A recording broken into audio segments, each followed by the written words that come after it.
Channel of Vadodara. અનગઢના નવાપુરા વિસ્તારમાં બ્રિજની કામગીરી કરી રહેલા ઇટાચી મશીનના કારીગર દ્વારા એક યુવાનને કચડી નાખવામાં આવતા ટોળા દ્વારા વાહનોને આગચંપી કરવામાં આવી હતી।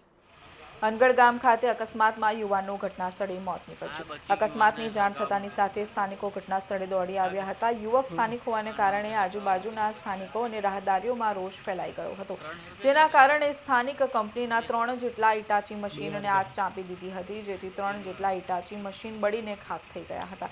આ ઘટનાની જાણ પોલીસને થતાં અડધી રાત્રે પોલીસનો કાફલો ઘટના સ્થળે પહોંચી ગયો હતો અને ફરિયાદ નોંધી આગળની કાર્યવાહી હાથ ધરવામાં આવી।